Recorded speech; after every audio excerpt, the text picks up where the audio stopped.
Olá pessoal, tudo bem?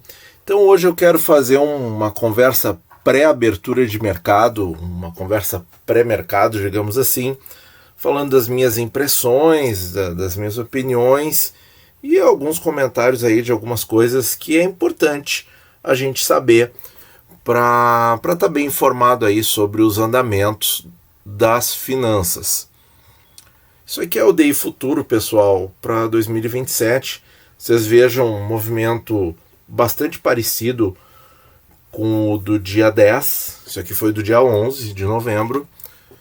Só que não tem a perninha final ali, porque das 16 horas em diante oscilou dentro de um nível parecido. Isso aconteceu tanto no 27 quanto no 29. Vejam aqui que a curva é igual.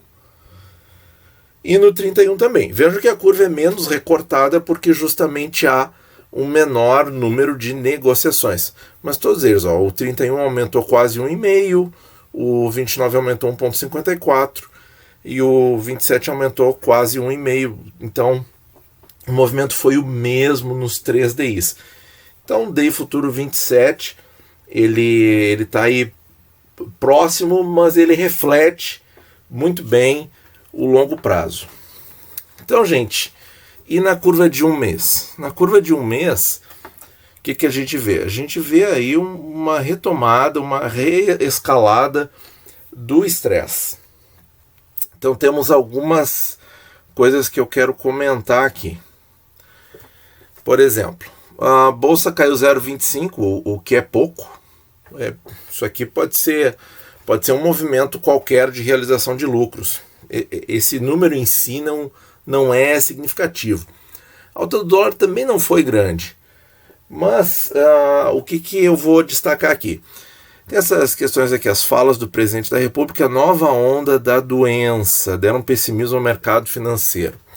Bom, as falas do presidente da República, pessoal, a imprensa deu uma ênfase assim enorme em cima daquilo. E, assim, aquilo ali não tem relevância alguma para nada. São palavras soltas ao vento, né? Pode-se dizer que ele não precisava ter dito aquilo, mas que aquilo vá ter alguma relevância, estamos exagerando um pouco, né? Muito mais importante é a questão, por exemplo, de haver a necessidade, devido a lockdowns futuros, perdão aí a minha enrolada de língua, lockdowns futuros, levando a necessidade de estender auxílios emergenciais e o Brasil ter um orçamento de 2021 completamente extrapolado, como foi de 2020. Isso sim é sério, gente. Isso é sério para o mercado financeiro. Agora, meia dúzia de bravatas de um político, eu não consigo valorizar tanto isso. Mas, enfim, né, é política, gente. Acho que vamos pegar leve nessa parte aí, porque esses assuntos aí só geram discórdia. É só o que acontece. Mas aqui da pandemia eu tenho uma coisa muito ruim para falar para vocês. Então, site que vocês já sabem que eu gosto muito, o World Meter. Vamos só levantar aqui um pouquinho para vocês enxergarem. Aqui, ó, o World Meter. Olha aí o que Opa, não é para marcar. O que aconteceu no Brasil no dia 11 de novembro, gente. Olha aqui, ó, casos novos. 47 mil. Muito ruim, tá? Notícia muito ruim. Vamos ficar ali presinho aqui. Então, o que mostra isso aqui? Isso aqui mostra o dobro de casos dos dias anteriores. Eu li em algum lugar que estaria havendo problemas na contabilização dos casos e tal. Se isso aí pode ter casos acumulados. Bom, pode, mas qual é a questão? A questão é a seguinte: já dá para ver ali o desenho da curvinha azul que está sobreposta. O problema é isso, é esse reflexo aí. Será que vai confirmar uma tendência de alta, assim como está fazendo a curva de casos ativos? A curva de casos ativos já está bem clara. Então isso aqui pode ser um problema muito sério, como a questão da segunda onda afetando o nosso país também, certo? No número de perdas humanas, a coisa ainda tá em declínio, Mas eu vi, por exemplo, uma matéria na Exame esses dias falando que o governo federal não tinha que se preocupar em manter auxílios, essa coisa toda, com a curva em franco declínio e tal. A gente tem que ir bem devagar nessas conclusões, porque essa doença já mostrou que todo mundo erra. Não adianta querer marcar uma previsão, marcar alguma análise que vai dar errado. É terrível o que está acontecendo no século XXI. É a verdadeira peste do século XXI. Acho que não tem outra. Apesar do século estar bem no comecinho, mas os efeitos são muito terríveis.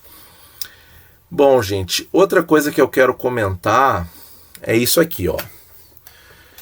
Guedes alerta risco de volta da hiperinflação no Brasil. Eu ia comentar isso antes, acabei, muitas coisas aí para resolver, acabei deixando de lado. Um de vocês me lembrou nos comentários.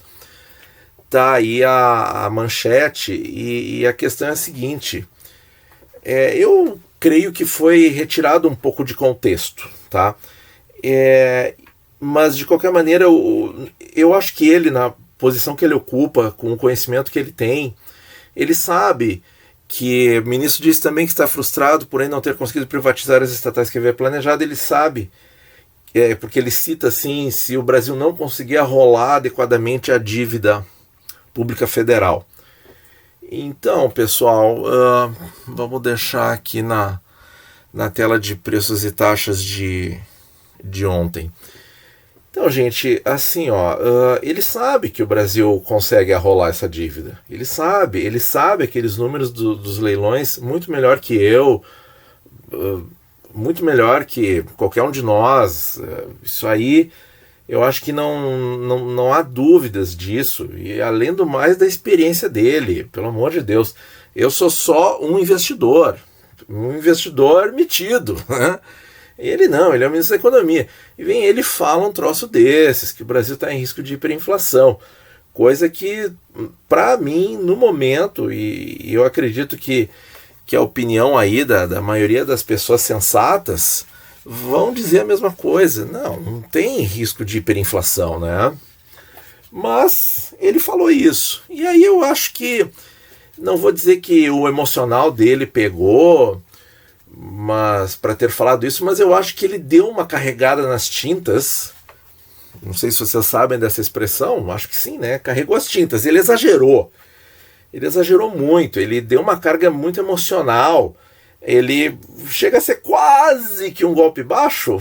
Também não quero eu também estar sendo muito forte nas tintas, mas a impressão que eu tenho é que ele quis lançar um argumento forte de que tem que privatizar, e ele quer talvez sensibilizar a opinião pública ou sensibilizar alguns políticos no Congresso, mas nesse aspecto talvez a roda tenha que girar de outro jeito, não vou falar mais.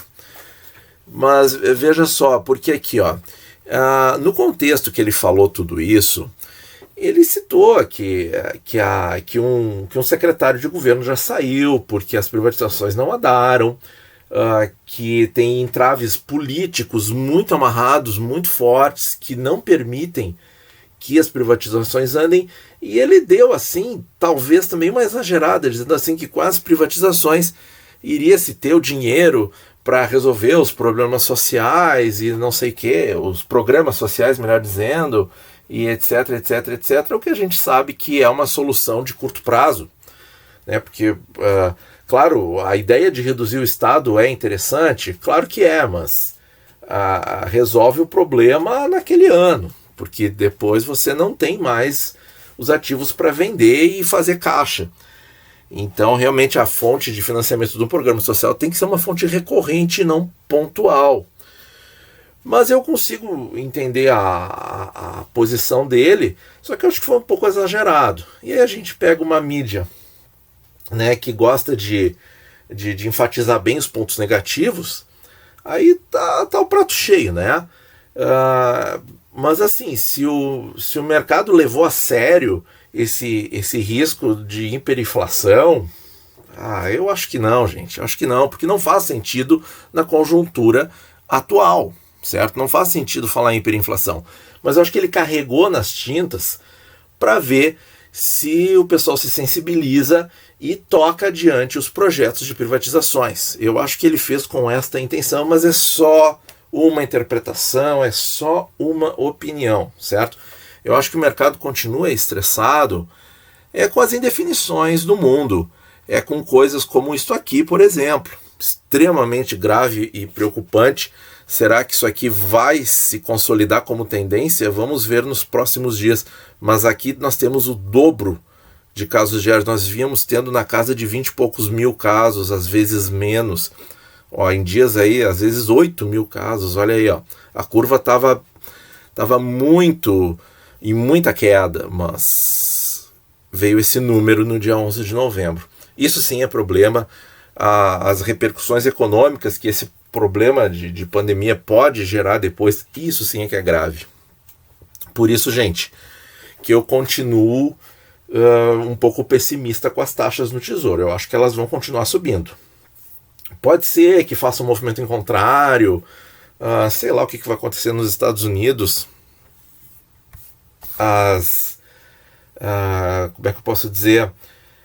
Tem questões judiciais agora em vários estados, tem outros estados com recontagens.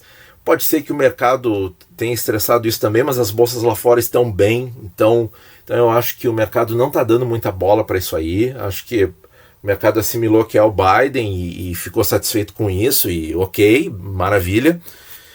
Então, gente, eu acho que os fatores internos aqui do Brasil, a insegurança fiscal e a questão de nós não termos aí uma solução aí, e agora com essa segunda onda, pelo menos a questão da vacina já deu um passo aí, voltou a rodar, que vocês viram aí os problemas. Bom, então muitas incertezas, muitas indefinições, por isso eu acho que as taxas tendem a voltar a subir. Então, gente, só para olhar aqui, vamos fazer rapidinho aqui, que já foi bastante tempo. Nós temos aí o pré-23 com aquela pernadinha que eu falei para vocês, que ia aparecer no gráfico, apareceu agora. E o pré-26, vejo que o pré-23 ainda não atingiu o topo de 5,30, mas está muito perto, falta muito pouco. Mesma coisa o pré-26 ali, 7,36 para chegar a 7,5, é questão de um dia ou dois, depende do humor do mercado. E o IPCA 26, bom, 2,90, acho que volta a 3, francamente acho que volta a 3, mas é aquilo, né, eu posso queimar minha língua, isso é só uma opinião, certo? Você faz a sua análise aí e me diga, você acha que a taxa pode cair? Da onde, né? Eu até queria saber quem é que pensa isso, para dizer pra gente da onde que a taxa vai cair com todas essas notícias, tá? Então, pessoal, assim, não quero deixar ninguém chateado, ninguém triste, mas assim, os fatos são esses. Eu gosto de ser bastante franco e transparente. Eu acho que é um momento aí que tem que ter muita cautela, muita prudência. Talvez nós vamos testemunhar taxas mais altas, abrindo oportunidades de compras bem interessantes para quem gosta de pegar uma taxa boa. Realizar lucro em marcação a mercado, não vejo isso para tão cedo. E vamos ver como é que o mercado vai se comportar hoje, tá? Muito obrigado por ouvir e bons investimentos a todos.